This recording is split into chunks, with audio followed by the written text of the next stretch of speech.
शुरू। वर्षों पहले जब मनुष्य का इस धरा पर आगमन हुआ तो उसमें अपने अथवा पराये की भावना नहीं थी। वह प्रकृति के नियंत्रण में अपने समुदाय के साथ रहता था। प्रकृति प्रदत्त चीज़ों से ही संतुष्ट रहता था। प्रकृति के अनुकूल कार्यकलाप से उसके पूरे समुदाय और उसकी पूरी दिनचर्या एवं जीवन शैली नियंत्रित थी। लेकिन यह स्थिति अधिक दिनों तक नहीं टिक सकी। मस्तिष्क के विकास के साथ साथ उसमें अपनत्व की भावना का भी विकास होने लगा। इससे वह अपने आसपास के लोगों को अन्य लोगों से अलग समझने लगा। धीरे धीरे मानव समुदाय कबीलों में विभाजित हो गया। प्रत्येक कबीले के अपने आचार विचार एवं क्रियाकलाप होते थे। एक कबीले के लोग अपने को दूसरे कबीले से अलग समझते थे। अनेक कारणों से बार बार उनके बीच संघर्ष हो जाया करता था। प्रत्येक कबीले एक दूसरे को शत्रुता की भावना से देखते थे एवं उन पर अधिकार करने को तत्पर रहते थे। यद्यपि उनके बीच कभी कभी मित्रता भी हो जाती थी, जो अपवाद मात्र थे। सभ्यता, ज्ञान, अर्थव्यवस्था आदि के प्रसार व विकास के कारण इन कबीलों का संयोजन जनपदों, महाजनपदों आदि से होते हुए वर्तमान में देश के रूप में हो गया है।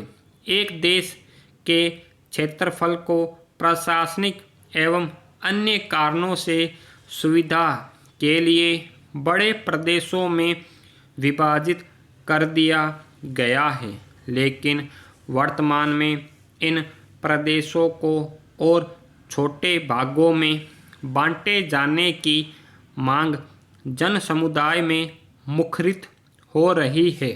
इसके कारण भी बताए जा रहे हैं।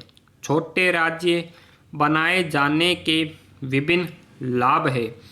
ऐसा छोटे राज्यों के समर्थन में कहा जा रहा है, लेकिन इस बात से भी मुँह नहीं मोड़ा जा सकता कि इसकी अनेकों हानियां भी है। इन लाभ एवं हानियों का सूक्ष्म अवलोकन करते हुए ही किसी सुझाव या निष्कर्ष पर पहुंचा जा सकता है।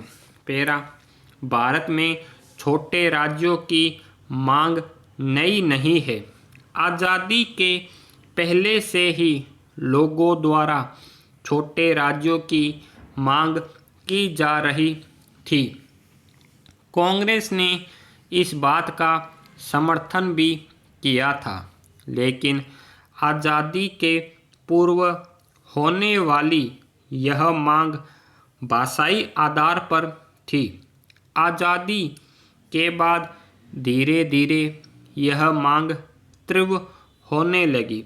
1948 में जेबीपी समिति का गठन राज्य पुनर्गठन के निरीक्षण हेतु किया गया, जिसकी रिपोर्ट में कहा गया कि भाषाई आधार पर राज्यों का गठन उचित नहीं है, लेकिन व्यापक मांग को देखते हुए ऐसा कर देना चाहिए। इस निष्कर्ष को लेकर आंदोलन तीव्र हो गया। 1952 में पाटेटो श्री रामलल्लू का 56 दिन के आमरण अनशन के बाद देहांत हो गया।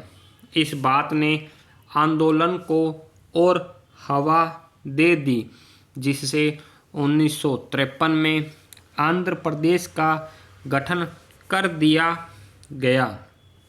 इस प्रकार आंध्र प्रदेश भाषाई आधार पर गठित पहला राज्य बना। विराम आगे भी और अधिक मांग को देखते हुए 1953 में ही फजल अली की अध्यक्षता में राज्य पुनर्गठन आयोग का गठन किया गया।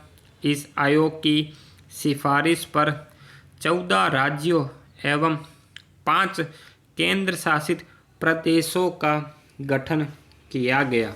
इसके बाद के समय में पांडुचेरी, दमन एवं दीव, गुजरात, नागालैंड, छत्तीसगढ़, उत्तराखंड, झारखंड राज्यों का गठन करने के बाद अब कुल 28 राज्यों एवं 7 केंद्र शासित प्रदेश है। लेकिन अभी भी राज्यों के पुनर्गठन की मांग बराबर बनी हुई है। क्षेत्रीय लोगों द्वारा की जा रही मांग के निहित तक है, लेकिन सभी में एक तर्क प्रमुख यह है कि यहाँ विकास हेतु ध्यान नहीं दिया जा रहा है। वर्तमान में भारत में राज्य पुनर्गठन के कई कारण हैं। कुछ जगह यह विकास में पिछड़ेपन को लेकर है, तो कुछ जगह भाषा को लेकर, कुछ जगहों पर जातीय भेदभाव की शिकायतें मिलती है, तो कुछ जगह भौगोलिक असमानता। ज्ञातव्य है कि भारत विविधताओं का देश है। यहाँ ये बातें स्वाभाविक है। अगर इन बातों को लेकर राज्यों का गठन किया जाता रहे तो भारत में अनगिनत राज्य बन सकते हैं, जो कि अपने आप में और भी जटिल समस्या बन सकती है। अतः इस बारे में कुछ निष्कर्ष निकालने से पहले हमें छोटे राज्यों के सकारात्मक एवं नकारात्मक पक्षों पर गहनता से विचार करना होगा। स्टॉप।